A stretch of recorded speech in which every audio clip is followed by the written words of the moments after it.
On m'a dit tout à l'heure qu'il fallait gagner un derby pour être adopté lyonnais. Et je suis content de sortir de la salle d'attente après 26 ans de patience. Donc oui, je suis content pour les joueurs, content pour le public. Mais malgré tout, pas très satisfait de notre deuxième période. Je pense qu'il y a un aspect psychologique et émotionnel. En plus, on avait rencontré un problème tactique qu'on a résolu, selon moi, en se réorganisant en 4-2-3-1 au niveau du milieu de terrain. Et malgré tout, on a reculé quand même. Et on a laissé quelques opportunités à notre adversaire, notamment sur des erreurs un peu à l'image des égalisations qu'on avait concédées dans nos matchs précédents. Donc on est content d'avoir gagné, mais on est aussi vigilant sur l'analyse de la performance. Ils jouaient eux aussi un derby, et à partir du moment où on les aide un peu, forcément, ils ont quelques situations. Et ces situations, aujourd'hui, on a réussi à les annihiler malgré tout, et notamment par un arrêt important de Lucas Perry. Et j'étais très content que les supporters scandent son nom, puisqu'ils ont vu la même chose que nous. En fait, autant en première mi-temps, on s'est vraiment créé des situations, on arrivait bien à se déplacer dans le dos de nos adversaires, notamment sur notre côté gauche. Et on s'est créé au moins, je pense, trois occasions très franches. Donc on marque sur un coup de pied arrêté. En deuxième mi-temps, ça a été un petit peu plus dur, et je pense qu'on a surtout rencontré un problème défensif, tactique, qu'on a mis un peu de temps à résoudre. On l'a résolu, je pense, quand on a fait les changements. Mais malgré tout, notre jeu offensif était un peu découpé, parce qu'on avait effectivement beaucoup de possession. Mais lorsqu'il s'agissait d'attaquer la profondeur, soit on se précipitait, soit on était mal coordonné.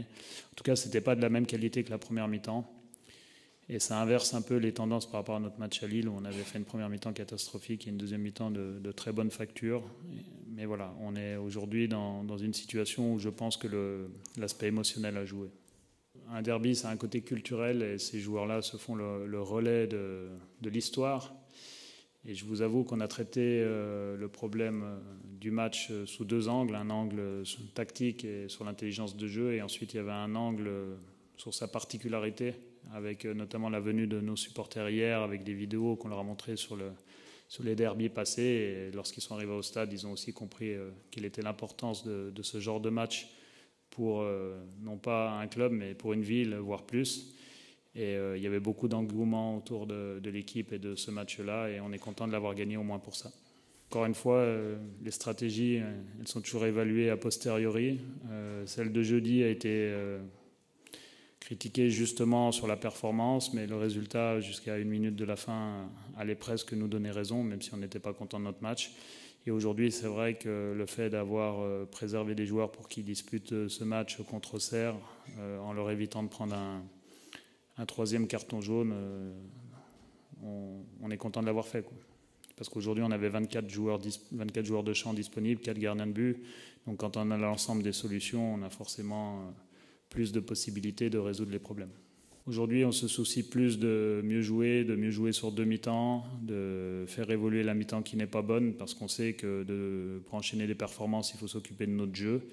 Et à partir du moment où on enchaînera les performances, on continuera à marquer des points, et forcément notre classement sera meilleur encore que celui-ci. Parce que je pense qu'on est capable de le faire à partir du moment où on avance dans notre jeu et dans la stabilité de celui-ci.